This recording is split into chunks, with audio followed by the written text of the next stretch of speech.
Queria saudar a você com a graça e a paz do Senhor Jesus. Que Deus abençoe grandemente a tua vida e que hoje você possa receber uma mensagem que faça a diferença, que seja um marco de mudança para melhor. Eu gostaria, antes de darmos início à programação, fazer um convite a você que já nos assiste ou você que está nos vendo pela primeira vez. Se você gostou da mensagem, comente, coloque ali alguma coisinha nos comentários do vídeo, ou então aperte aquele botãozinho do joinha, do curtir. Isso faz com que outras pessoas possam achar mais facilmente o vídeo e assim você contribui para a pregação do Evangelho. Olha, de forma muito simples, né? Pela internet ficou muito fácil de evangelizar. Com ações que não nos custam nada, nós podemos fazer alguma coisa, ok? Quem sabe, pela tua atitude, alguém vai estar lá no céu um dia agradecendo a você e falando: olha que bênção, consegui assistir aquela mensagem e por ela, hoje eu estou aqui. Amém? Que assim seja então. Portanto, se você gostou, ok? Comente. Faça um comentário, quer positivo, quer de acréscimo, quer de... enfim, contradição, se você acha que não é assim, você não concordou, desde que você seja educado, nós poderemos manter o seu comentário ali, ok? Então, irmãos, vamos abrir as Bíblias no livro de 1 Coríntios, capítulo 9, versículos 13 e 14.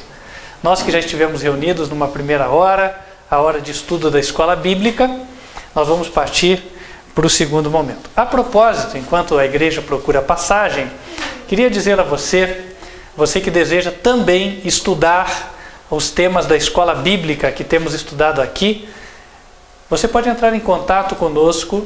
O nosso e-mail é contato@advertenciafinal.com.br e você pode solicitar a versão eletrônica da escola bíblica de graça, sem custo, ok? Ela já foi desenvolvida, está pronta, disponível para você. Por e-mail a gente te encaminha. Se você quiser a versão impressa, enfim, seja o motivo que for, então nós teremos que encaminhar por correio. Aí, claro, ela vai ter um custo. Aí você pode solicitar por e-mail, nós te informamos custo, como é que faz, etc. Tá bom? Mas o propósito é que você tenha disponível este material com você. Queria também lançar a vocês um desafio. Nós estamos já no mês de outubro e no dia 2 de novembro é dia de finados, feriado de finados. É uma ocasião na qual as pessoas visitam os cemitérios e elas vão prestar homenagens aos mortos. Nós aproveitamos esta ocasião outras vezes para levarmos até elas uma mensagem que diz respeito aos mortos. Nós temos um folhetinho com o título Ele vai enxugar as tuas lágrimas. Traz uma mensagem de conforto para a pessoa que está sentindo a dor do ente querido perdido. E você que está nos assistindo, assim como vocês que estão na igreja, poderão participar deste trabalho. Para isso, você apenas entra em contato, solicita os folhetos que são gratuitos, já são pagos com dízimos e ofertas, e você vai fazer o teu trabalho missionário, ok? Repetindo, nosso e-mail para contato é contato@advertenciafinal.com.br. Vamos ler a Bíblia, irmãos, em 1 Coríntios capítulo 9, versículos 13 e 14. O apóstolo Paulo diz: não sabeis vós que os que administram o que é sagrado comem do que é do templo? E que os que de contínuo estão junto ao altar participam do altar? Assim, ordenou também o Senhor aos que anunciam o Evangelho que vivam do Evangelho. Irmãos, eu queria falar para vocês hoje da obra missionária que este ministério, o Ministério de Advertência Final, desenvolve na África. Nós temos lá pessoas trabalhando, pregando o Evangelho, e a obra tem avançado e muito, ok? Nós temos lá mais de 5.000 irmãos, só em Moçambique, só para vocês terem uma ideia. São mais de 5.000 membros do Ministério Quarto Anjo Advertência Final.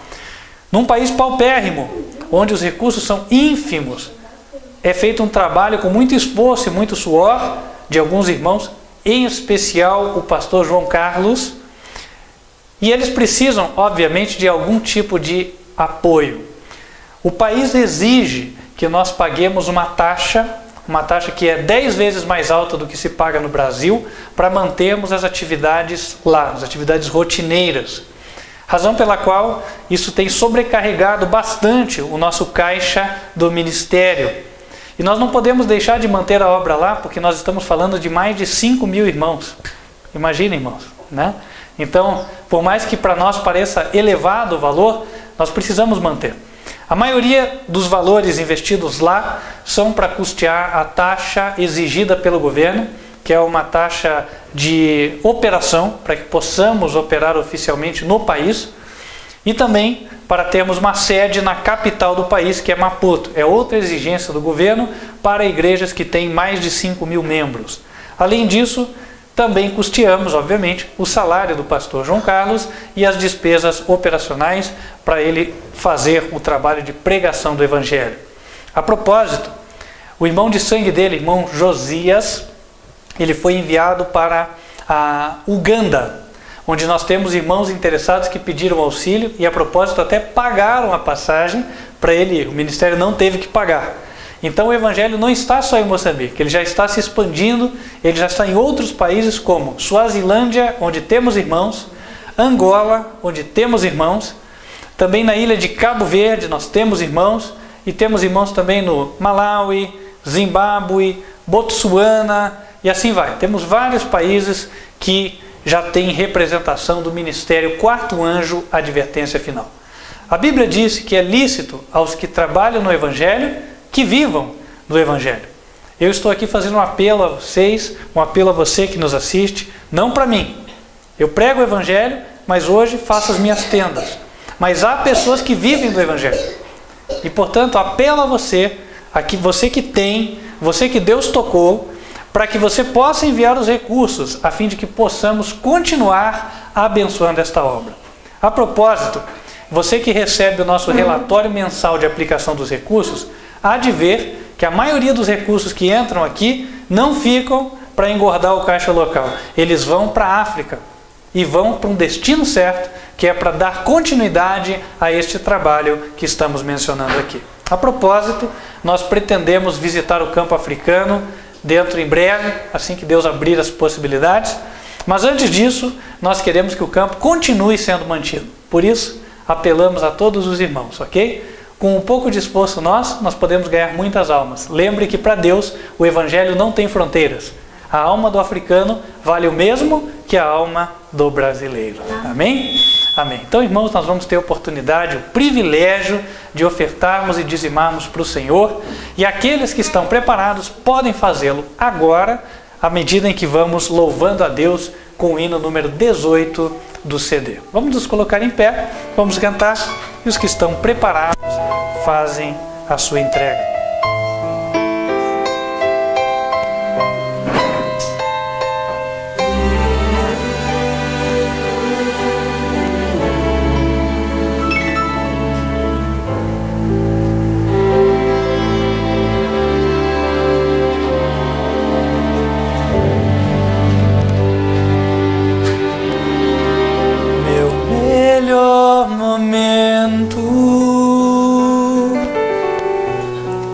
Foi quando com Cristo tive um encontro que jamais esquecerei. Da vida cansado, no mundo perdido, então a sua doce voz eu escutei.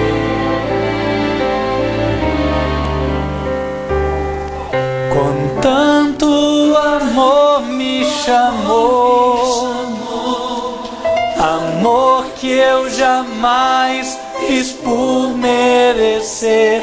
Quando ele me disse assim: vinde Vinde a mim, se estás cansado, eu te aliviarei.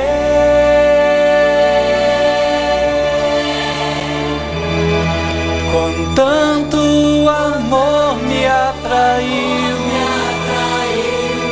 com tanto amor que eu não resisti, chorando minha vida a Ele entreguei. Meu melhor momento foi quando o encontrei. Meu melhor momento. Vamos nos colocar de joelhos, vamos falar com Deus.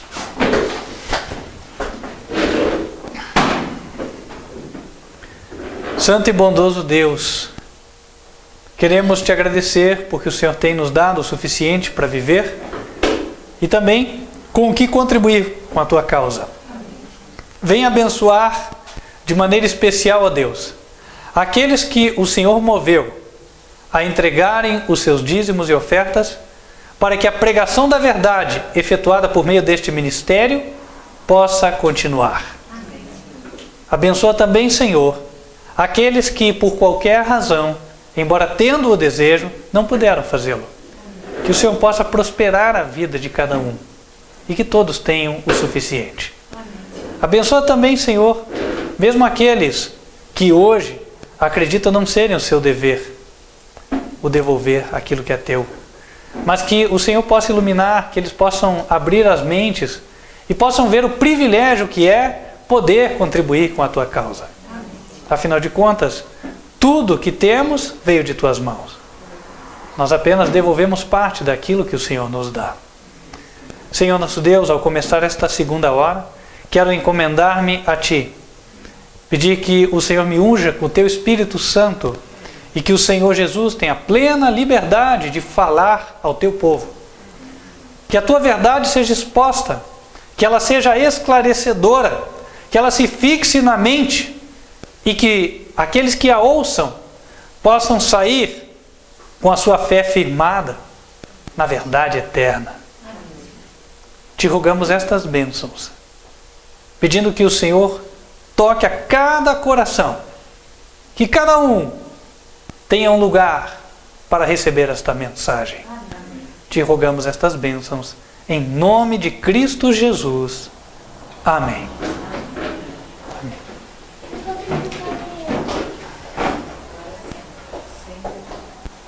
Queridos irmãos, hoje nós vamos tratar de um tema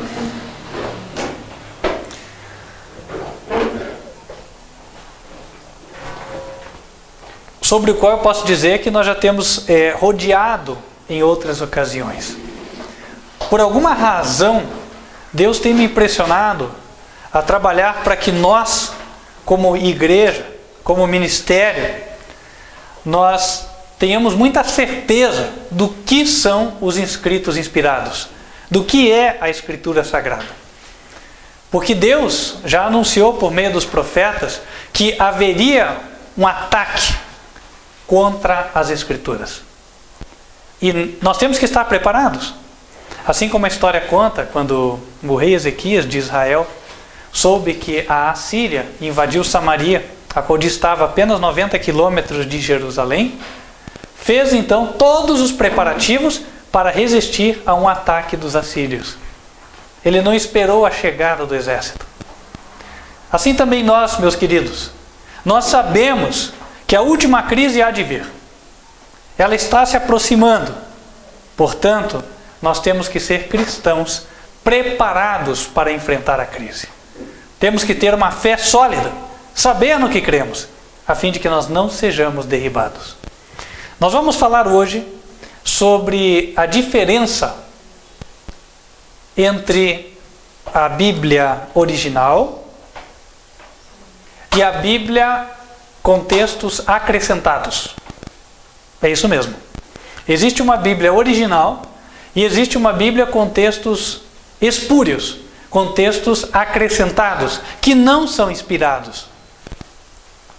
O pior de tudo é que a Bíblia aceita hoje, pela maioria das pessoas, é a Bíblia que contém os textos espúrios, e não a Bíblia que contém os textos originais. Hoje nós vamos ver por que a Bíblia original é inspirada e por que os espúrios são espúrios. Eu convido a todos, portanto, para abrirem as Bíblias em 1 Coríntios, capítulo 2. Aproveito para convidar a você que nos assiste. Se você tiver a Bíblia católica, abra a Bíblia católica.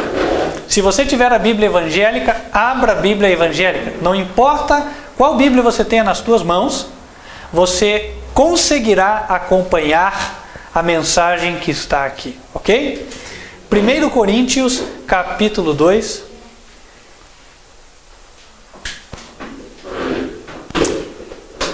A partir do versículo número 13. Palavras do apóstolo Paulo. Ele vai falar sobre a experiência que eles tinham, a experiência que a igreja tinha naquela época. Nós vamos voltar lá para os idos das décadas de 50 e 60 depois de Cristo. Perdão, verso 12. Paulo diz: mas nós não recebemos o Espírito do mundo, mas o Espírito que provém de Deus, para que pudéssemos conhecer o que nos é dado gratuitamente por Deus, as quais também falamos, não com palavras de sabedoria humana, mas com as que o Espírito Santo ensina, comparando as coisas espirituais com as espirituais. Ora, o homem natural não compreende as coisas do Espírito de Deus, porque lhe parecem loucura, e não pode entendê-las, porque elas se discernem espiritualmente. Mas o que é espiritual discerne bem tudo, e ele de ninguém é discernido. O apóstolo Paulo está falando que os cristãos tinham uma experiência com Deus. E por meio dessa experiência, eles eram capazes de discernir o que era inspirado e o que não era inspirado. O Espírito de Deus falava na mente deles, e aí eles podiam ter a certeza daquilo que vinha de Deus e daquilo que não vinha de Deus. Ou seja, eles tinham discernimento espiritual. É a respeito disso que o apóstolo Paulo está falando. O homem espiritual discerne todas as coisas. E era importante ter isso por quê? Ora, já naquela época, circulavam cartas como se fossem de Paulo, mas não eram. Então, imagina numa época em que não havia telefone para ligar para Paulo e perguntar: olha, oi, foi isso que você escreveu? Né? Não havia internet para mandar um e-mail, nem o WhatsApp, né? MSN, nada disso. Como é que eles fariam? Como é que eles iam confirmar que aquela tabuinha que chegou, ou aquele pergaminho de couro, era realmente do apóstolo Paulo? Eles não podiam nem identificar pela grafia, ou seja, a forma que a pessoa escrevia, porque Paulo tinha problema de vista. Então não era ele quem escrevia as suas cartas. Se você abre lá em Tessalonicenses, né, ele vai dizer, inclusive, né, saudação da minha própria mão, é assim que eu escrevo. Vamos lá, 1 Tessalonicenses.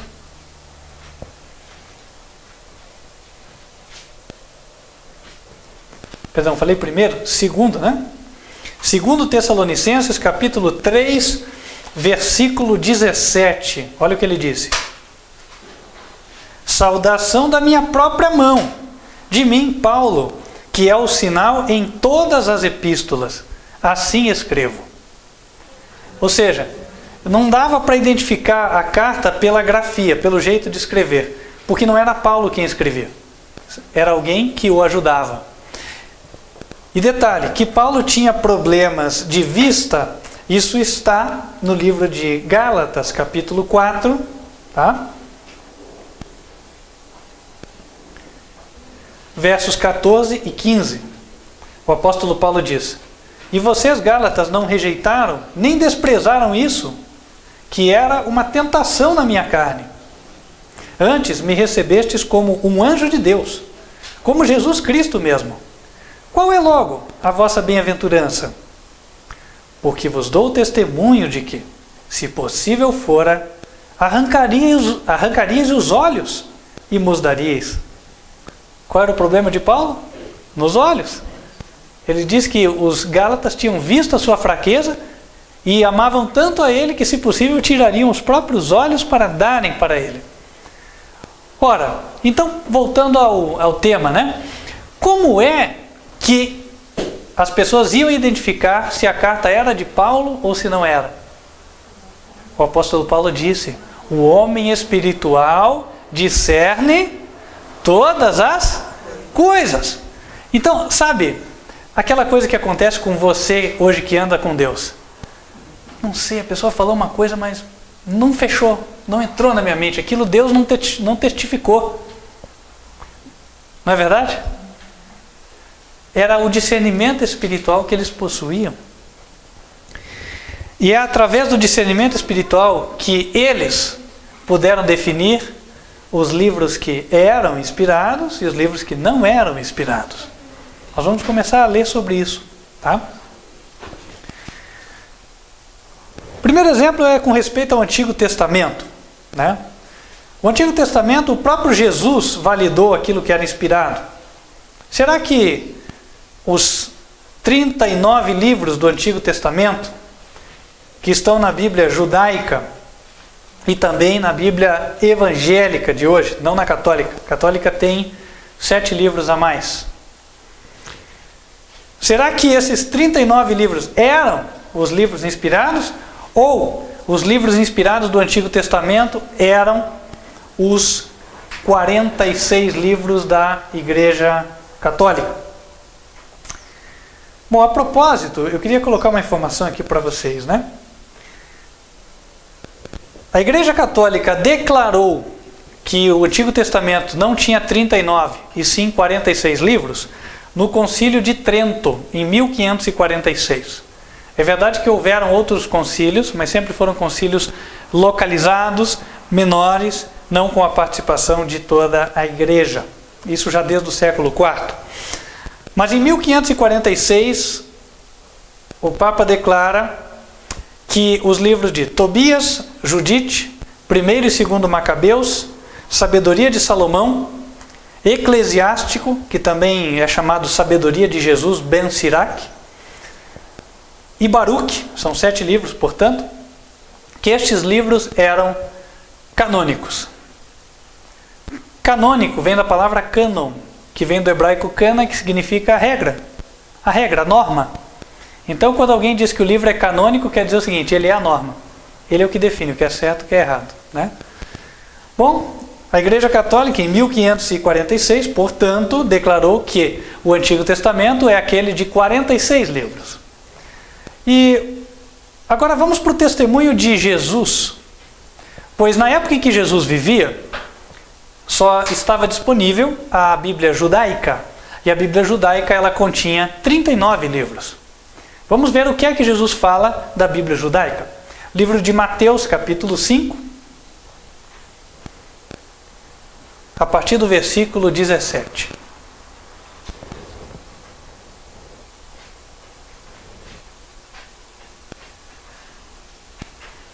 Jesus diz assim: não cuideis que vim destruir a lei ou os profetas.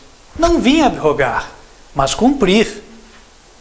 Porque em verdade vos digo que, até que o céu e a terra passem, nem um jota ou um tio se omitirá da lei, sem que tudo seja cumprido. Qualquer, pois, que violar um destes menores mandamentos, e assim ensinar aos homens, será chamado o menor no reino dos céus. Aquele, porém, que os cumprir e ensinar, será chamado grande no reino dos céus. Com as palavras lei e profetas do verso 17, Jesus abrange todo o Antigo Testamento, toda a Bíblia conhecida naquela época.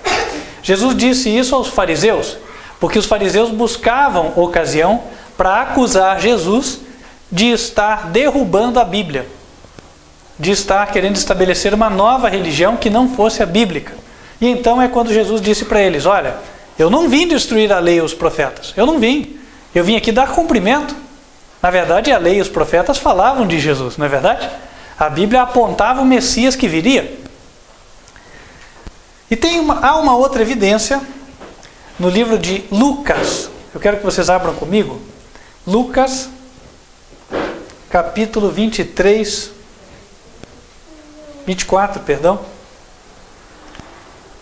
versículo 44.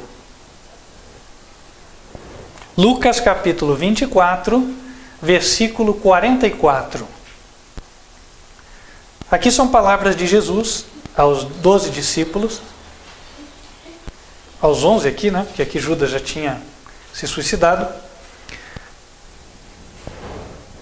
que estão relatadas a partir do verso 44. E disse-lhes: são estas as palavras que vos disse, estando ainda convosco. Convinha que se cumprisse tudo o que de mim estava escrito na lei de Moisés, e nos profetas, e nos salmos. Então ele inclui tudo o que era considerado parte da Bíblia judaica naquela época. A lei de Moisés, que soma o Pentateuco, são os primeiros 5 livros do Antigo Testamento: Gênesis, Êxodo, Levítico, Números e Deuteronômio. Os profetas, bom, nem preciso dizer os profetas, né? Você vem desde Isaías até o final, correto? E também existem alguns escritos agregados aos profetas, mas que também estão dentro dos 39 livros, e finalmente os salmos. Quando eles faziam a menção de lei, profetas e salmos, eles estavam abrangendo os 39 livros do Antigo Testamento. A Bíblia prova que Jesus fez uso dos 39 livros, portanto, eles eram os livros inspirados, correto? Então, quanto ao Antigo Testamento, meus queridos, não há por que ter dúvidas. Até você que me assiste, se você acompanhou o que lemos até aqui pela Bíblia Católica, você viu que está escrito a mesma coisa. Portanto, o próprio Jesus determinou quais são os livros inspirados. São os 39. Ah, mas então e aqueles que foram definidos pelo Papa no Concílio de Trento? O que dizer deles? Por que não são inspirados? Tem uma razão. E eu trouxe aqui textos de todos estes livros, e nós vamos avaliar se eles conferem com o ensino de Jesus, ok? Nós vamos avaliar se os textos desses 7 livros conferem com os escritos da Bíblia e se eles são consistentes, mesmo historicamente. Será que eles falam uma história verdadeira ou falam de uma história que não é verdade, uma lenda? A propósito, estes livros foram escritos depois da vinda de Cristo à Terra, até o século IV. Desde o século IV a.C. até a vinda de Cristo, né? Pela primeira vez. Eu inverti as coisas. Eu queria falar primeiro sobre um deles, chamado Tobias. Na Bíblia Católica, no livro de Tobias, capítulo 6, versículos 4 até 8, a pessoa lê o seguinte, eu vou ler para vocês, tá? O anjo disse-lhe: pega-o pelas gueiras e puxa-o para ti. Tobias assim o fez. Arrastou o peixe para a terra, o qual se pôs a saltar a seus pés. O anjo então disse-lhe, o que o anjo disse para Tobias segundo o livro: abre-o e guarda o coração do peixe, o fel e o fígado, que servirão para remédios muito eficazes. E ele assim o fez. A seguir, ele assou uma parte da carne do peixe, que levaram consigo pelo caminho. Salgaram o resto para que lhes bastasse, até chegarem a Ragés, na média. Entretanto, Tobias interrogou o anjo: Azarias, meu irmão, peço-te que me digas qual é a virtude curativa dessas partes do peixe que me mandaste guardar. O anjo respondeu-lhe, olha a resposta do anjo, hein? Se puseres um pedaço do coração sobre brasas, a sua fumaça expulsará toda espécie de mau espírito, tanto do homem como da mulher, e impedirá que ele volte de novo a eles. Opa, peraí.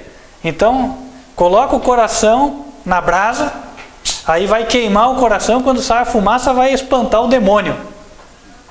Irmãos, é assim que a gente deve expulsar demônios? Expulsar com fumaça? Isso aqui mais lembra o quê? Magia, certo? Então, irmãos, a gente vê que ele está ensinando uma prática não aprovada pela palavra de Deus, correto? Então, nós temos aqui uma evidência de que o livro não é inspirado. Aí, como o apóstolo Paulo diz, nós que somos espirituais, nós que estudamos a Bíblia, vamos discernir que isto aqui não vem de Deus. Certo? Não vem. Ponto. Até a propósito, eu queria que os irmãos abrissem comigo em Mateus 17, verso 21. Vamos ver como Jesus ensinou os demônios devem ser expulsos.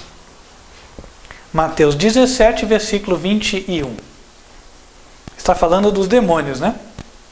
Mas esta casta, conjunto de demônios, não se expulsa senão pela oração e pelo jejum.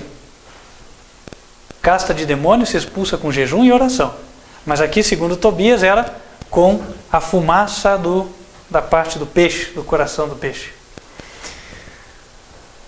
Outro texto de Tobias, Tobias capítulo 4, versículo 11. E antes de passar para esse segundo texto, eu queria dizer para você, meu irmão católico, você notou que o livro de Tobias, ele contradiz as palavras do próprio Jesus Cristo, que é a pedra fundamental da igreja. Essa é a razão pela qual não dá para aceitar. Ou você, cristão sincero, aceitaria? Acredito que não, né? Quem é sensato, ao ver a evidência, ele logo se rende a ela. Tobias 4, versículo 11. Olha o que diz. Porque a esmola livra do pecado e da morte, e preserva a alma de cair nas trevas. A esmola livra do pecado e da morte e salva o indivíduo, né? Porque preserva a alma de cair nas trevas. Pergunto, alguém vai entrar no céu porque deu esmola? O que livra do pecado? O salário do pecado é a morte, Romanos 6, 23. Mas o dom gratuito de Deus é a vida eterna em Cristo Jesus. Então é Cristo quem nos livra do pecado e da morte, não é a nossa esmola. Tobias 12, versículo 9. Porque a esmola livra da morte, ela apaga os pecados e faz encontrar a misericórdia e a vida eterna. Irmãos, quem conhece a história, começa a entender com facilidade por que foi que este livro foi declarado canônico pelo Papa naquela época. Porque naquela época foi quando o Papa enviou a Tetzel, que era um homem que saiu tentando vender indulgências do Papa. Eram certificados de perdão, tanto para quem estava vivo como para quem estava morto. Então quem pagava tinha benefício. Então era o dinheiro o que estava em causa aqui. Além disso, na época da Idade Escura, eram quando os frades mendicantes andavam batendo nas portas e pedindo esmolas. E aí, quando a pessoa se recusava a dar, eles lançavam maldições, querendo fazer o povo entender que as esmolas é que alcançariam para eles o favor de Deus. Portanto, o que estava em pauta aqui, que estava em causa, era uma questão econômica, era o financiamento da igreja. Então, declarar este livro como inspirado convinha. Por quê? Porque dava validade a estas ações corruptas que eram feitas em nome de Deus. Esse é um pecado chamado simonia. O que é simonia? Simonia é comercializar as graças de Deus. Vender por dinheiro. Agora nós vamos falar de um outro livro, Judite. Judite capítulo 1, versículo 5, diz assim: Ora, no 12º ano de seu reinado, Nabucodonosor, que reinava sobre os assírios em Nínive, a grande cidade, fez guerra a Arfaxade e venceu-os. Aqui diz que Nabucodonosor era rei de Nínive. Pergunto aos irmãos, certo ou errado? Errado. Nabucodonosor era rei da onde? Babilônia. Isso está na Bíblia, no livro de Daniel. Abram lá. Pode abrir na Bíblia católica ou na evangélica. Não faz diferença. Livro de Daniel.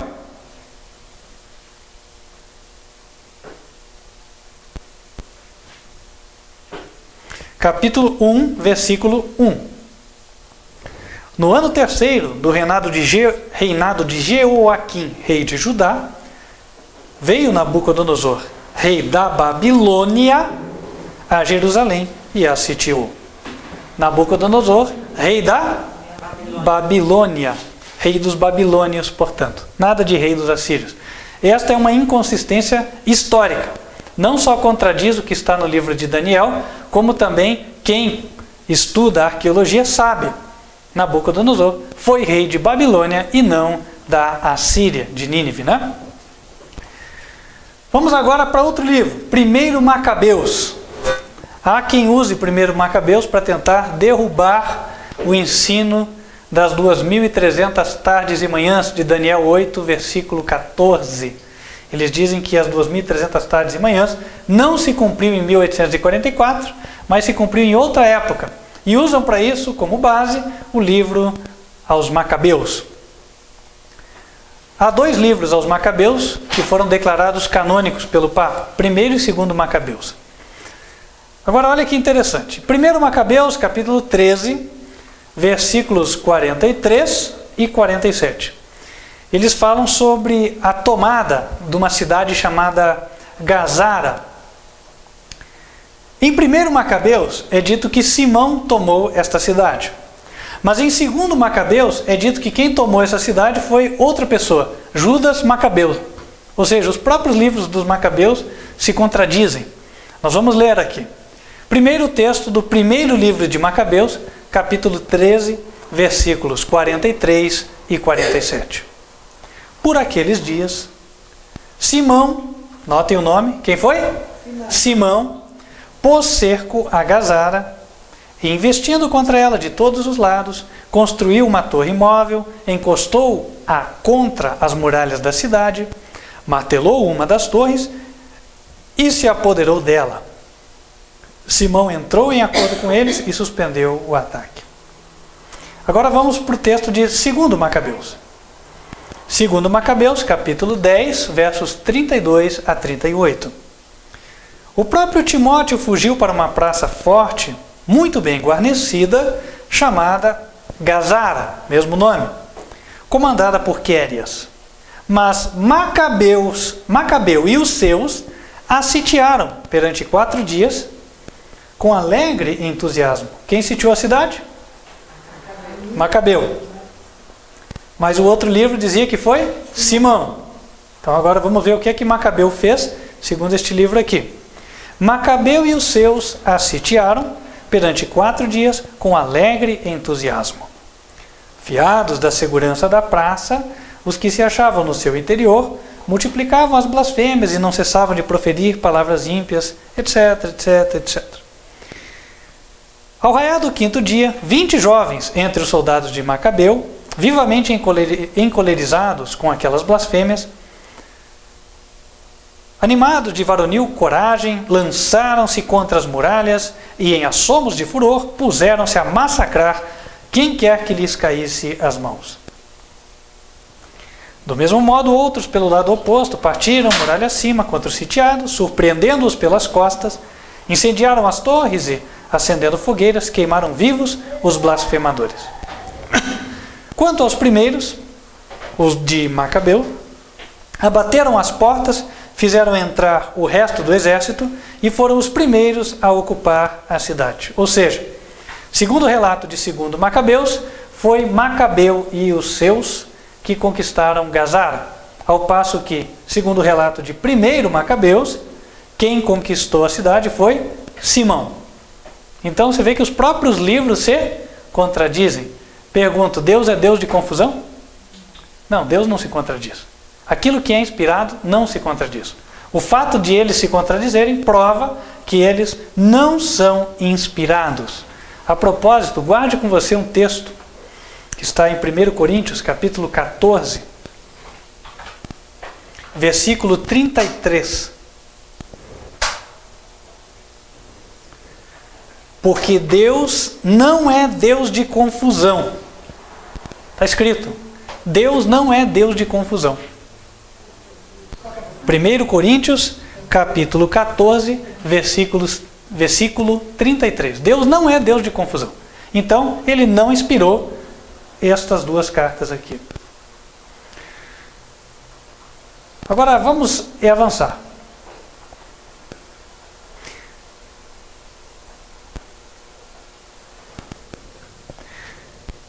Aqui em 1 Macabeus e 2 Macabeus tem outra inconsistência, que é uma batalha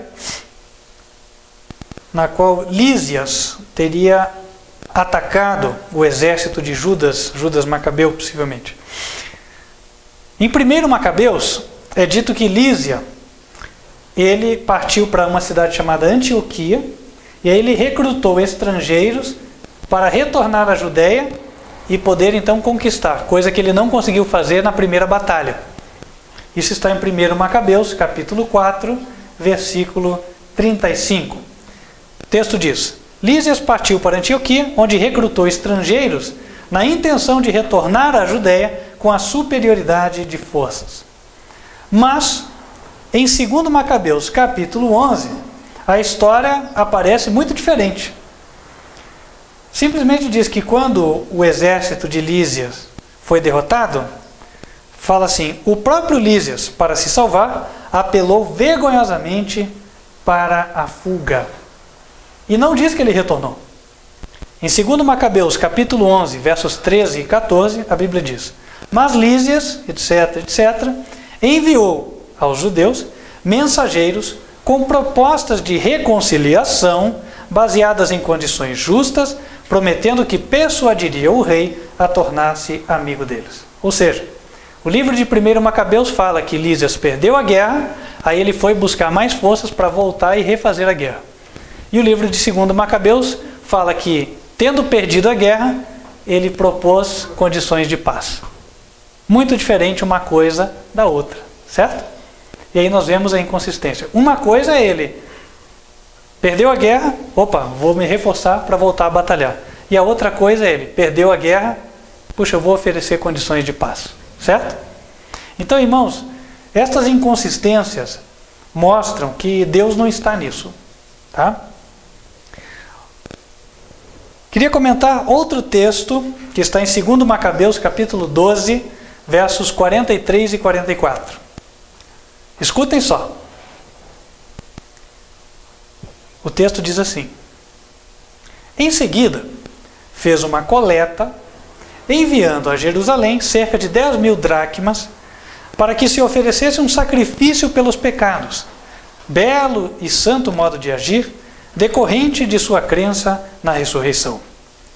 Por quê? Se ele não julgasse que os mortos ressuscitariam, teria sido vão e supérfluo rezar por eles, rezar pelos mortos. Alguém pode realmente aceitar que dinheiro é uma oferenda pelos pecados de pessoas mortas? Este tipo de ensinamento supersticioso não tem lugar na palavra de Deus. É ou não é verdade? Não tem. Mas o texto dizia, porque se ele não julgasse que os mortos ressuscitariam, teria sido em vão e supérfluo rezar por eles. Então eles tinham feito a coleta para levar o dinheiro para a igreja, fazer um sacrifício, o culto, certo? E aí obterem bênção para os mortos. Irmãos, isso convinha ao Papa que declarou como canônico esse livro. Porque naquela época eles diziam que a missa é um sacrifício. Tanto que disse, é o sacrifício da missa. É ou não é verdade? Até hoje, certo? E aqui dizia, olha, coletou dinheiro para fazer um sacrifício. Quando a pessoa morre, o católico paga para se fazer a missa do 7º dia. É o cumprimento exato do que está aqui em Macabeus. Esta é a razão pela qual o livro foi declarado canônico. Não porque ele estivesse em harmonia com toda a Bíblia, não porque se visse evidências de inspiração no livro, não porque ele fosse historicamente consistente. Não. Mas porque ele apoiava as coisas absurdas que eram impostas pela igreja na Idade Média. apoiava o pecado da simonia, comercializar bênçãos do céu. Bênçãos as quais eles nem poderiam comercializar, né? Porque o perdão só Cristo pode obter para nós. Agora vamos falar do livro de Sabedoria, capítulo 3, verso 1 a 4. Aqui temos um outro problema, o ensino do purgatório, que não aparece na Bíblia em lugar nenhum, mas aqui ele aparece. Mas as almas dos justos estão na mão de Deus, e o tormento da morte não as tocará. Aos olhos dos ignorantes, pareciam eles morrer, e sua partida foi considerada desgraça. E sua separação de nós, por uma extrema perda, mas eles estão em paz. E embora aos olhos dos homens sofram tormentos, sua esperança está plenamente na imortalidade. Então o texto está dizendo que os mortos estão em estado consciente, mas na esperança de se tornarem imortais. É verdade isso? Não. Será que os mortos ficam em estado consciente? Vamos abrir a Bíblia no livro de Eclesiastes. Pode abrir a Bíblia católica também, só que tome um cuidado. Não é eclesiástico, é Eclesiastes, ok? Eclesiastes, capítulo 9, versículo 6.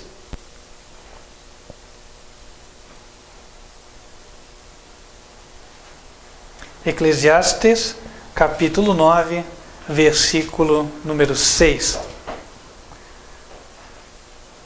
Desde o 5, melhor.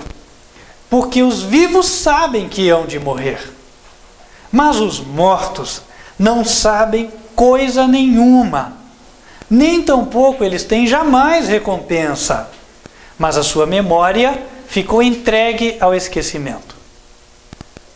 Até o seu amor, o seu ódio e a sua inveja já pereceram, e já não tem parte alguma neste século, em coisa alguma do que se faz debaixo do sol. Ali diz que os mortos não sabem nada, a sua memória ficou entregue ao esquecimento, certo? Então eles não têm consciência. Portanto, o texto do livro de Sabedoria contraria o ensino das Escrituras, ok? E detalhe, este texto de Eclesiastes não é o único que fala sobre a inconsciência dos mortos. Se alguém quiser só tomar nota, no livro de Isaías, no capítulo 38, versos 18 e 19, o rei Ezequias diz que a morte não pode louvar-te, a sepultura não te pode louvar, nem a morte te pode glorificar, nem esperarão em tua verdade os que descem a cova. Olha só, esse texto é até mais claro. Aqueles que desceram para a tumba não esperam em nada, porque não estão conscientes. Mas aqui em Sabedoria diz, eles esperam. Opa, está errado. Sua esperança está plenamente na imortalidade, diz Sabedoria. Nós já vimos 2 textos bíblicos que provam o contrário. Vamos mais para frente. Livro de Eclesiástico. Diz assim, quem amar a Deus receberá perdão de seus pecados pela oração. Como é que a gente recebe o perdão dos pecados? Será que a gente recebe o perdão dos pecados porque a gente tem um bom coração e a gente ora? É por isso que a gente recebe os pecados? Não. Que recebe o perdão, digo? Não. Não é por isso que a gente recebe o perdão. Não é verdade? Vamos ver como é que a gente recebe o perdão?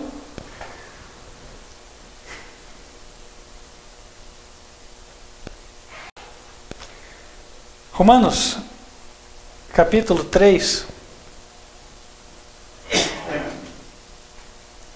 versículo 23 e diante, né? Porque todos pecaram e destituídos estão da glória de Deus, sendo justificados gratuitamente pela sua graça, pela redenção que há em Cristo Jesus, ao qual Deus propôs para propiciação pela fé no seu sangue, para demonstrar a sua justiça, pela remissão dos pecados dantes conhecidos, sob a paciência de Deus. Aqui é dito que nós somos justificados pela graça de Deus. Isso quer dizer que nós somos perdoados pela graça. Não é pelo que nós fazemos, é pelo que Deus fez. É diferente. Nós podemos aceitar o perdão. Agora, conseguir o perdão não é nosso, né? Outro texto que vai nos ajudar neste sentido, Efésios, capítulo 2, versículo 8. Porque pela graça sois salvos, por meio da fé. E isso não vem de vós, é dom de Deus. Não vem das obras, para que ninguém se glorie. Então não é pelo fato da pessoa dobrar os seus joelhos e orar que ela vai ganhar alguma coisa. A salvação não vem do que a pessoa faz, ela vem da pessoa aceitar o que Deus fez e cooperar com o poder de Deus. Ok? E assim vai, meus irmãos, né? Em Jesus nós temos a remissão, o perdão dos pecados. Agora, livro de Baruque, capítulo 6, versículo 2. É o último que nós vamos comentar referente ao Antigo Testamento. Baruque, capítulo 6, versículo 2 diz assim: Quando chegardes à Babilônia, será para ficardes lá por muito tempo, durante longos anos, até 7 gerações. Depois disso, porém, farei com que volteis em paz. Então ele diz que os israelitas ficariam em Babilônia 7 gerações. Mas não é o que a Bíblia diz. A Bíblia diz que eles ficariam quanto tempo lá? Quanto tempo os israelitas ficariam no cativeiro babilônico? 70 anos, não são 7 gerações. A Bíblia contava cada geração por 40 anos.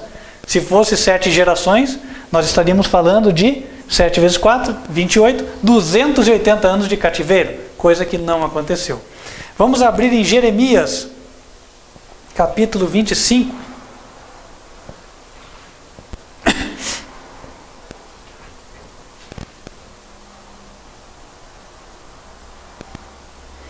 Capítulo 25, versículos 11 e 12. O profeta disse: E toda esta terra virá a ser um deserto e um espanto, e estas nações servirão ao rei da Babilônia 70 anos. Acontecerá, porém, que, quando se cumprirem os 70 anos, visitarei o rei da Babilônia e esta nação, diz o Senhor, castigando a sua iniquidade, etc, etc.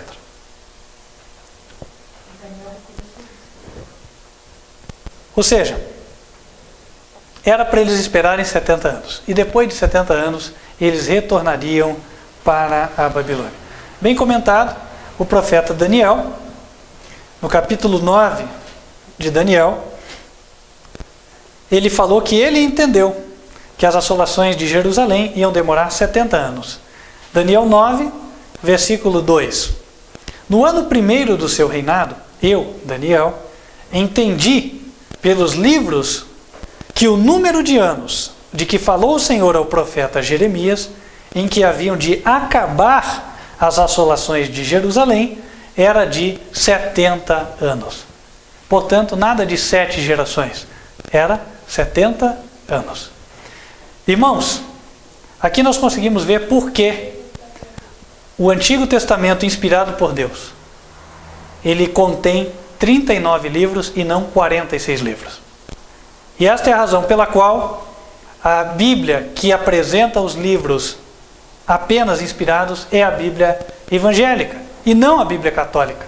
Eu sei que isso pode surpreender a você, meu irmão católico, mas a verdade tem que ser dita, independente se as pessoas vão gostar ou não, se elas vão de aceitar ou não.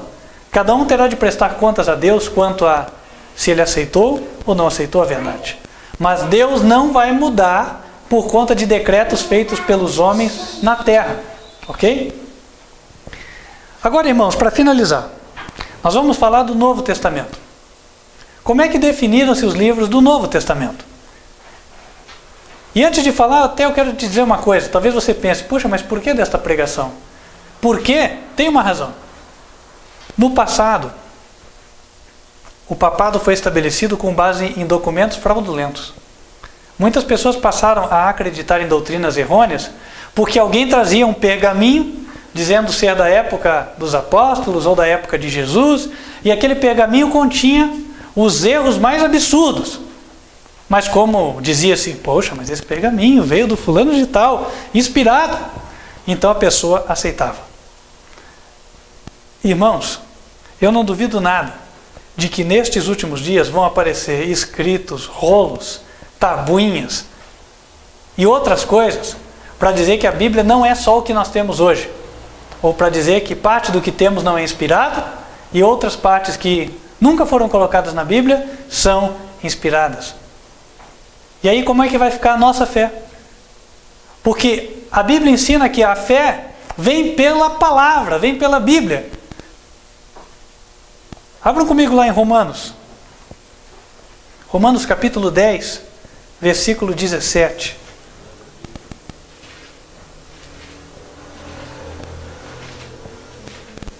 Romanos 10, versículo 17.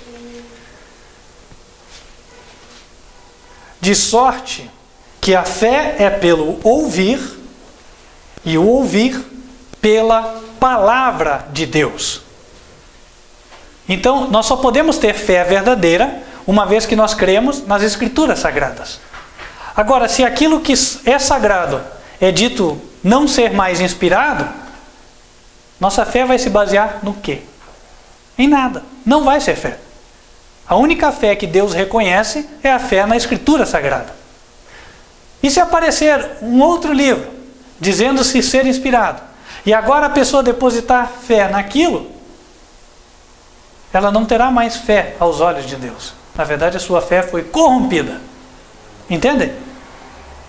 Fé genuína é só fé nos livros inspirados da Bíblia. Essa aqui que nós temos na mão. Nós falamos já do Antigo Testamento e vamos falar do Novo Testamento. Vamos gastar bem menos tempo para falar do Novo Testamento e vocês vão entender até o porquê é mais rápido. O Novo Testamento é dividido da seguinte parte. Existem as epístolas paulinas, que são as epístolas do apóstolo Paulo, somadas em 14 epístolas. Existem os 4 evangelhos.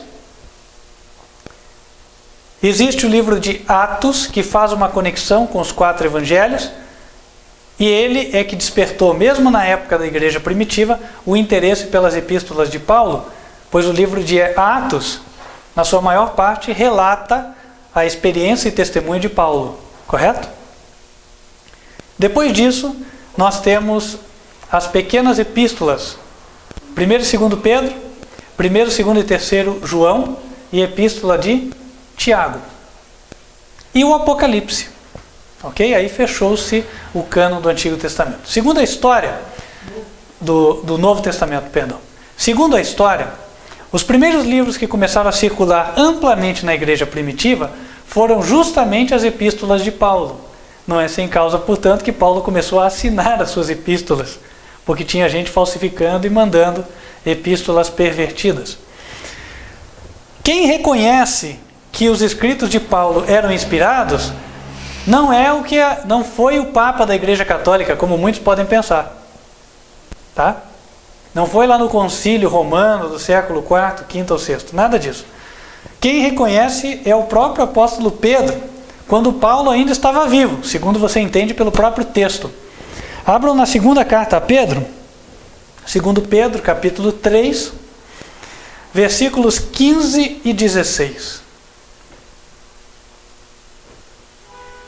Diz assim: E tende por salvação a longanimidade de nosso Senhor, como também o nosso amado irmão Paulo vos escreveu, segundo a sabedoria que lhe foi dada, falando disto, como em todas as suas epístolas, entre as quais há pontos difíceis de entender, que os indoutos e inconstantes torcem, e igualmente as outras escrituras, para a sua própria perdição.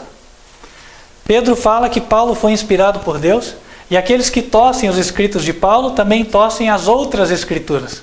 Note que Pedro considera as epístolas de Paulo com a mesma autoridade das escrituras, correto?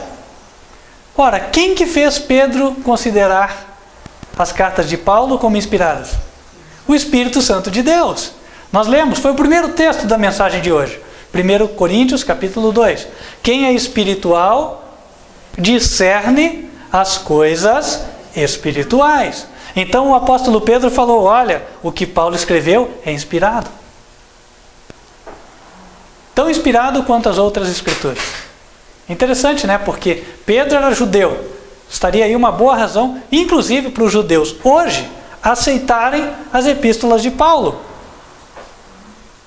Mesmo judeu messiânico, judeu ortodoxo ou qualquer outro judeu. Desde que o judeu aceite a escritura, ele deveria aceitar, portanto, os escritos de Paulo também. Ok. Agora vamos falar do Apocalipse. O Apocalipse foi escrito por João. O que é interessante nos escritos de João é a plena consciência de que ele mesmo tinha de ser inspirado por Deus. E ele sabia que Deus tinha dado a mensagem para ele. Ele escreveu falando, foi Deus quem me deu, aceite quem quiser. É justamente assim. Abra lá em Apocalipse, capítulo 1, a partir do versículo 1. Olha o que ele diz. Revelação de Jesus Cristo, a qual Deus lhe deu, para mostrar aos seus servos as coisas que brevemente devem acontecer. E pelo seu anjo as enviou e as notificou a João, seu servo, o qual testificou da palavra de Deus e do testemunho de Jesus Cristo e de tudo o que tem visto. Bem-aventurado aquele que lê e os que ouvem as palavras desta profecia e guardam as coisas que nela estão escritas, porque o tempo está próximo. Interessante, né? João nem perdeu tempo em discutir com ninguém. Tipo assim, ó, o que estou escrevendo eu sei quem me deu. Foi de Deus. Né? E eu sei que quem ler e for espiritual vai entender que é de Deus. Então ele simplesmente coloca, ó, foi Deus que me deu, entregou, está aqui, e bem-aventurado é aquele que receber a mensagem. Na medida em que nós nos aproximamos de Deus, e vamos entendendo com mais clareza a sua voz, Deus vai nos dando mais poder e mais autoridade naquilo que nós falamos. Porque daí nós passamos a ter certeza de que não é nossa a palavra, mas a palavra é dele.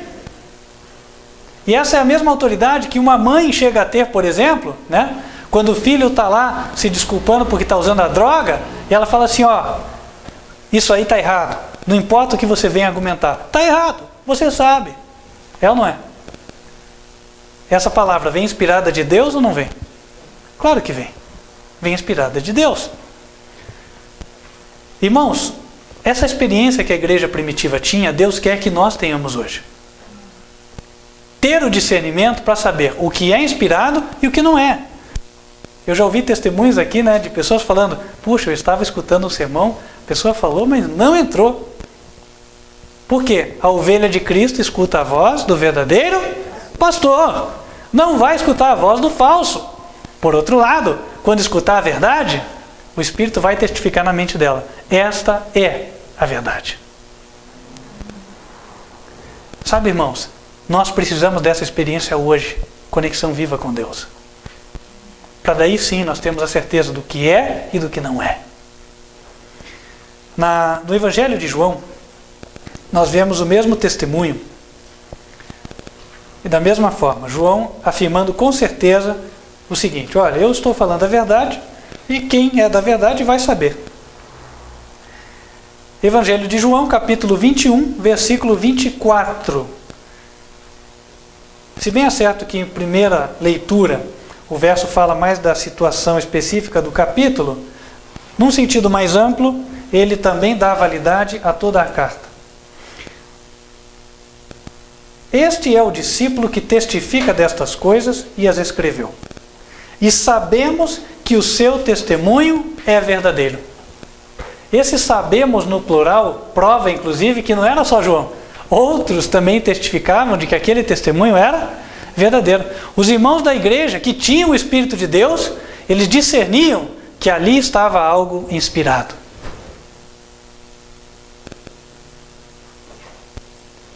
Isso nós vemos também nas epístolas de João. Se vocês abrirem junto comigo, por exemplo, na primeira epístola de João,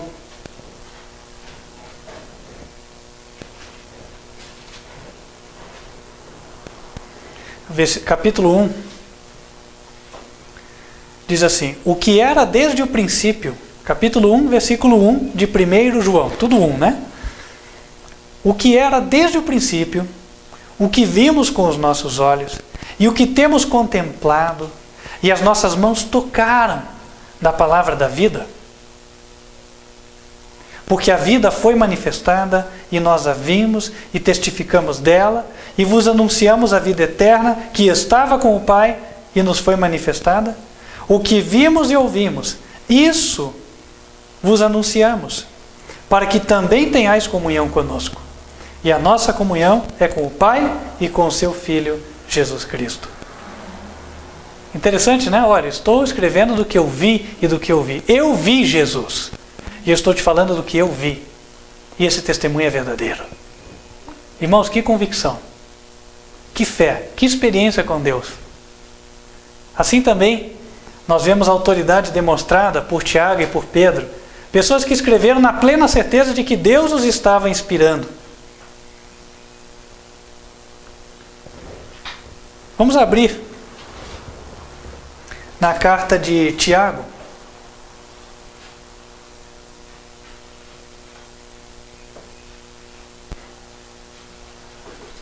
Abrir na carta de Tiago, epístola de Tiago, né? É interessante porque esta é a epístola da lei de Deus, por assim dizer, né? Se tivesse uma epístola que ficasse fácil de mostrar que era inspirada, era essa, porque ele é quem fala, por exemplo, no capítulo 2, o seguinte, versículo 10. Porque qualquer que guardar toda a lei e tropeçar em um só ponto, tornou-se culpado de todos. Porque aquele que disse, não cometerás adultério, também disse, não matarás. Se tu, pois, não cometeres adultério, mas matares, estás feito transgressor da lei. Assim falai e assim procedei, como devendo ser julgados pela lei da liberdade. E depois de continuar discorrendo sobre a necessidade da obediência até o final da sua carta, no final dela, no capítulo 5, a partir do verso 19, ele fecha dizendo o seguinte: irmãos, se algum de entre vós se tem desviado da verdade e alguém o converter, saiba que aquele que fizer converter do erro, do seu caminho, um pecador, salvará da morte uma alma e cobrirá uma multidão de pecados. Os historiadores dizem que a epístola de Tiago, ela foi abrindo caminho por ela mesma. Interessante isso, né? Quer dizer, as pessoas foram lendo e se dando conta de que aquilo tinha que ser inspirado, o Espírito de Deus ia testificando, e a carta se tornou, a epístola se tornou geralmente aceita desde o primeiro século, desde a época dos apóstolos. E a mesma coisa ocorre com as cartas de Pedro. Elas foram ganhando espaço por elas mesmas. Os crentes viram que realmente aquelas cartas eram inspiradas, ok? E aí eu convido a vocês, nesse caso, para não esticar demais o sermão, a lerem. Leiam as duas cartas a Pedro. Eu tenho certeza que aqueles que são espirituais, eles vão compreender isso. Eu quero só fazer menção de 2 Pedro, capítulo 1, versos 20 e 21. É um verso que muito usamos até para dar validade à Escritura como sendo inspirada. 2 Pedro capítulo 1, versos 20 e 21. Sabendo primeiramente isto, que nenhuma profecia da Escritura é de particular interpretação, porque a profecia nunca foi produzida por vontade de homem algum, mas os homens santos de Deus falaram inspirados pelo Espírito Santo. Irmãos, eu queria concluir com um aviso de Paulo. Esse aviso encontra-se em Atos, capítulo 20. Esse aviso foi dado aos crentes da igreja primitiva, mas eu tenho certeza de que ele se estende até nós. Ele deu o seguinte conselho para os que ficavam: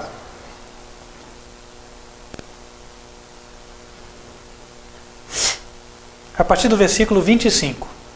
E agora, na verdade, sei que todos vós, por quem passei pregando o reino de Deus, não vereis mais o meu rosto. Portanto, no dia de hoje, vos protesto que estou limpo do sangue de todos, porque nunca deixei de vos anunciar todo o conselho de Deus. Olhai, pois, por vós e por todo o rebanho sobre que o Espírito Santo vos constituiu bispos, para apacentardes a igreja de Deus, que ele resgatou com seu próprio sangue. Porque eu sei isto, que depois da minha partida, entrarão no meio de vós lobos cruéis, que não perdoarão o rebanho. E que dentre vós mesmos se levantarão homens que falarão coisas perversas para atraírem os discípulos após si. Portanto, vigiai, lembrando-vos de que, durante 3 anos, não cessei noite e dia, de admoestar com lágrimas a cada um de vós. Irmãos, ele falou que ele sabia, depois da sua partida iam surgir lobos devoradores. E mesmo de dentro da igreja, no meio daqueles que estavam ali fazendo parte da igreja dos apóstolos, iam se levantar pessoas pregando o quê? Heresias. E isso nos faz entender uma coisa. Muita gente diz assim: mas acontece que as doutrinas, as católicas, as doutrinas evangélicas erradas, toda doutrina que não está na palavra, elas já eram defendidas pela igreja primitiva. Só que o que eles chamam de igreja primitiva eram justamente os crentes apóstatas, que foram aqui mencionados por Paulo. Pessoas do século, final do 1º, 2º século, 3º século. Mas o apóstolo Paulo falou: depois da minha partida, mesmo dentre vocês, vão se levantar pessoas ensinando coisas erradas. Irmãos, e nós estamos repetindo a história. Eu creio que muitos de vocês que estão aqui na igreja sabem que o que vou dizer agora é verdade. Nós estamos há mais de 10 anos trabalhando em favor da verdade presente, pregando a mensagem dos 3 anjos de Apocalipse 14 e do 4º anjo de Apocalipse 18. Ao início, muitas pessoas se uniram ao que hoje é o ministério. Só que muitas pessoas foram ficando pelo meio do caminho. E essas pessoas saíram pregando doutrinas das mais diferentes e das mais absurdas, e continuam pregando até hoje. Agora, segundo nós vimos agora, isso é somente a repetição do que ocorreu com a igreja primitiva. O apóstolo Paulo morreu no ano 66. E logo, os falsos pastores começaram a ter muita preeminência. Assim como também hoje. Agora eu faço uma pergunta. O fato de terem surgido os falsos profetas, falsos pastores, depois da morte de Paulo, isso é prova de que a igreja dos apóstolos foi um movimento falso? Não. Hoje, o cristianismo mundialmente reconhece que eles são a semente do cristianismo verdadeiro. O mesmo hoje, meus queridos. Nós aqui somos um movimento falso ou verdadeiro? Verdadeiro. Ocorre que sempre, quando Deus levanta um movimento verdadeiro, um povo que crê na verdade bíblica e prega, Satanás, dentre este mesmo povo, levanta pessoas para pregarem heresias, pregarem mentira. E a maior prova disso é que as heresias que estas pessoas estão pregando hoje são semelhantes às heresias que começaram a serem pregadas no século I. E há muitos desses que hoje já questionam partes das Escrituras ou querem crer que outras coisas que não estão na Bíblia são inspiradas. Irmãos, cuidado. Cuidado. Concluo com o verso que iniciamos. Aqueles que são espirituais, o homem espiritual discerne todas as coisas. Nós discernimos as coisas comparando o que é espiritual, a Bíblia Sagrada, os livros do cânon, Os 39 do Antigo Testamento e os 27 do Novo Testamento. Nós comparamos o que está escrito aqui com tudo o que aparece.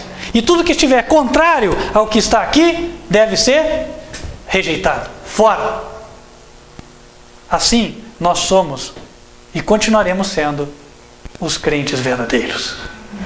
O ministério verdadeiro.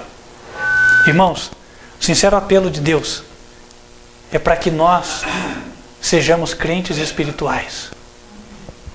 Talvez você se pergunte, puxa, mas como é que eu vou saber se é Deus quem está me dizendo? Né? A pessoa sente uma dificuldade, puxa, mas como é que eu sei se é Deus quem está falando comigo? Eu não tenho ideia. Eu vou deixar com vocês um conselho de Jesus, que está em João capítulo 7, versículo 17. Jesus falou assim: se alguém quiser fazer a vontade dele, se alguém quiser fazer a vontade de Deus, pela mesma doutrina, conhecerá se ela é de Deus ou se eu falo de mim mesmo.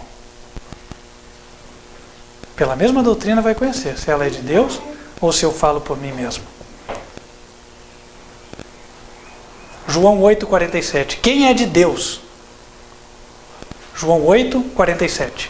Quem é de Deus, escuta as palavras de Deus. Então, a tua segurança de que você está com o teu discernimento bem apurado é: você está obedecendo tudo que Deus te ensinou até hoje? Será que eu estou obedecendo? Se eu estiver obedecendo, meu discernimento vai ser acurado. Mas se eu não estiver obedecendo, posso estar andando sobre areia movediça. Logo vai vir o ataque de Satanás, tentando me derrubar. Portanto, irmãos, vamos reformar as nossas vidas. Vamos andar em harmonia com a verdade, para que nós tenhamos sempre o discernimento correto e não sejamos enganados. Amém? Amém. Quem gostaria de dizer ao Senhor: Senhor, hoje eu quero renovar o meu desejo de obedecer ao Senhor em tudo. Amém. Glória a Deus. Vamos nos colocar de joelhos.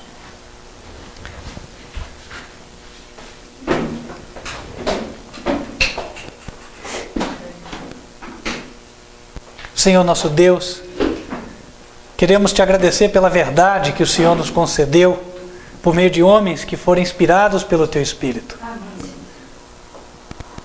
Uma graça concedida do céu é este conhecimento divino que o Senhor deixou à nossa disposição. Senhor, nós não queremos permitir que Satanás venha a misturar o fel com o mel. Venha misturar o erro com a verdade, o veneno com a água pura. Ó Deus, dá-nos discernimento claro, para que possamos diferenciar entre o que vem de ti e o que vem debaixo das trevas. Ó Deus, ajuda-nos a obedecermos ao Senhor em tudo, para que não estejamos caminhando sobre a areia, para que nós não sejamos enganados, Senhor. O Senhor disse que quem quiser fazer a tua vontade, conhecerá a doutrina. Os teus apóstolos tiveram verdadeiro discernimento, porque andavam em obediência ao Senhor. E eis-nos aqui, ó Deus, quase 2000 anos mais tarde, querendo apresentar a Ti o mesmo desejo. Queremos obedecer ao Senhor. Portanto, Senhor, unge-nos com o mesmo Espírito que o Senhor derramou sobre a Igreja Apostólica, para que tenhamos o mesmo discernimento. E tenhamos, Senhor, o mesmo sentir que eles tiveram, a mesma disposição de Te servir. Amém. E de andar na verdade. Abençoe a Tua Igreja em toda a terra, ó Deus. Cada pessoa que nos assiste e que tomou também a mesma decisão. Amém. Que este ministério, quarto anjo, advertência final, se converta no Teu instrumento final para levar a mensagem a toda nação, tribo, língua e povo, como foi também a Igreja Apostólica no primeiro século. E que o Senhor nos guarde para que cumpramos esta missão. Amém. Em nome do Senhor Jesus Cristo. Amém. Amém. Querido irmão, querida irmã que nos assiste, queria estender um apelo a você. Você que está convencido pelo Espírito Santo de Deus que este ministério prega a verdade. Você que quer fazer parte do povo de Deus dos últimos dias. Você que quer estar ao lado, ombro a ombro, trabalhando por esta verdade. Faço um apelo a você para que você se una a este ministério por meio do batismo. Você está convidado, caso Deus tenha te tocado a tomar esta decisão, a entrar em contato conosco. E nós vamos providenciar algum meio para que você seja batizado. O nosso dado de contato é o e-mail contato@advertenciafinal.com.br. Se você não tem e-mail, então você entra em contato por telefone. O telefone é operadora 41 3625 1155. Repetindo, 0 operadora 41 3625 1155. Vamos fechar os olhos. Convido a você para que feche os seus olhos. Nós vamos invocar as bênçãos do Senhor sobre a tua vida. Que o Senhor te abençoe e te guarde. Que o Senhor faça resplandecer o seu rosto sobre ti e de ti tenha misericórdia. Que o Senhor levante sobre ti o seu rosto e te dê a paz. Amém. Não se esqueça de colocar o teu joinha, apertar ali se você gostou da mensagem, ou de comentar. Quer para dizer gostei, quer para dizer, olha, também tem mais isso, enfim. Acrescente, contribua. É uma forma de você estar abençoando outras pessoas e também fazendo com que o vídeo possa ser visto por muitos outros que também serão beneficiados com a mensagem. Nós vamos ficando por aqui, mas já convidamos você para o nosso próximo encontro, que está marcado para a próxima quarta-feira, horário de Brasília, a partir de 8h20 da noite. Até lá, que Deus te abençoe.